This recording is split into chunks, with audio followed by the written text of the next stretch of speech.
Hi, and welcome to 3dmotive.com. My name is Stephen G. Wells. I'm a senior character artist. In this particular tips and tricks tutorial, we're going to take a look at the multi-map exporter plugin in Zbrush.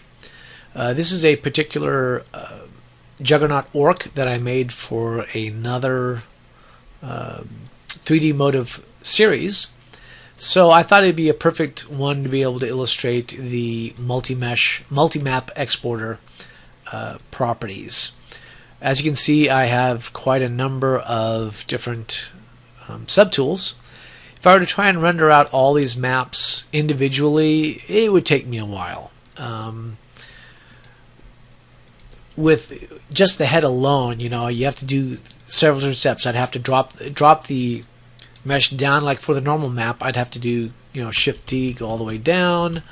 Then I have to export the normal map, and then I'd have to export the displacement map. On the model itself, I could simply go to Texture Map and New from Polypaint, get my map and clone it, and go over here and export it, etc., etc.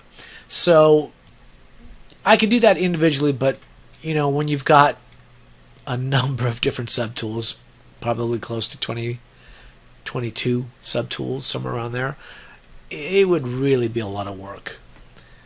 Luckily, Zbrush has something that will help cure that. Thank goodness for that.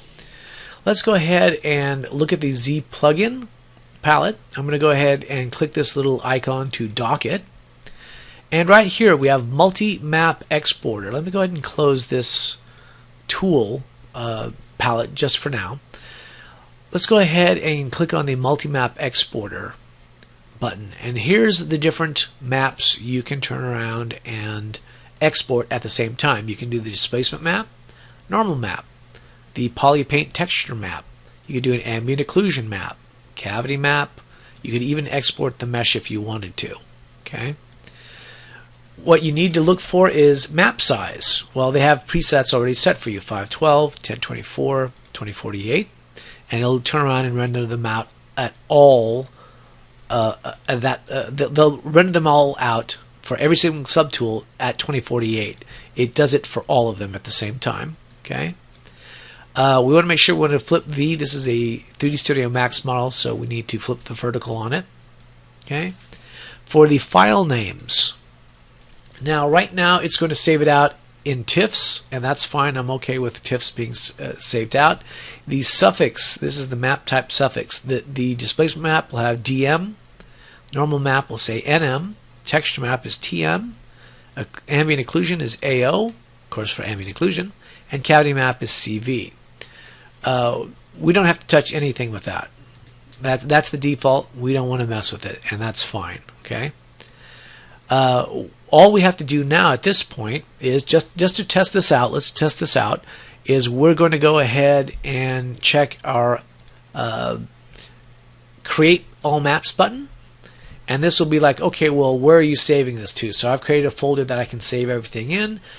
It's already giving me what it's going to be called, and I'm going to be like, okay with that. So I'm just going to hit save, and it's reading it through right now. As you can see it, there it is. It's 1, 2, 3, and there you go. It took 21 seconds.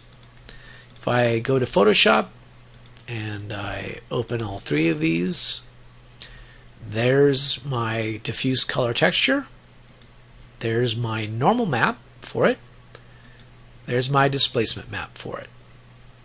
Makes it really simple, really easy. Now in Zbrush, of course, again, I that made it easy for me to do out one map, but I want to do all of my subtools now at this point, okay? And it may take a few, but it will turn around and do it. So let's go ahead and now click this button here for subtools. That means all of my subtools are going to get rendered. And let's go ahead and click Create All Maps. Yes, we're going to overwrite. And I'm going to go ahead and pause this while it's running it through. It may take a little bit. I'll let you know how long it took when it's done.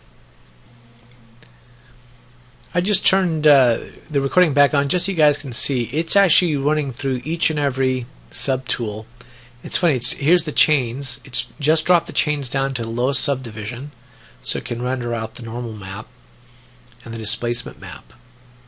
And it's actually been running through. It actually did the face first, then it did the teeth, the tusks, the eyes, the tongue, dropped everything down to the lowest subdivision, did the export, and now it's actually starting to work its way right through. It's great. Anyway, just thought that would be cool to show you guys. Anyway, I'm going to go ahead and pause it and let it continue. Okay, so it ended up taking a total of 8 minutes and 37 seconds.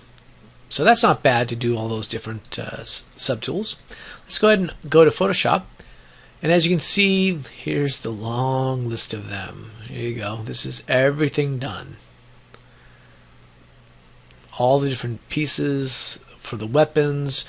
This particular model, actually, the texture sheet, there's I think 5 texture sheets in all on this particular model. So if this was all one texture, I could have actually merged in ZBrush. You could have actually merged the maps, but in this case, because it's 5 different textures, it wouldn't have done it.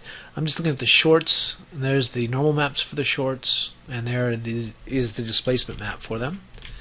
So again, this is just the easy way to render out all your maps really nicely. Really nicely indeed. Got everything done in one shot. Took about 8 minutes, but if I had to do that by hand, it would have taken considerably longer than that. So being able to do that in 8 minutes, that's just fantastic.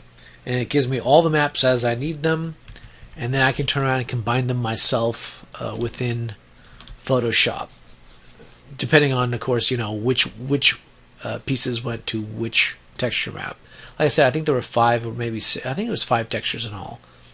But there you go. Very nicely and easily done. Let's take a quick gander at the orc body, see how that came out. Oops. So that's the head.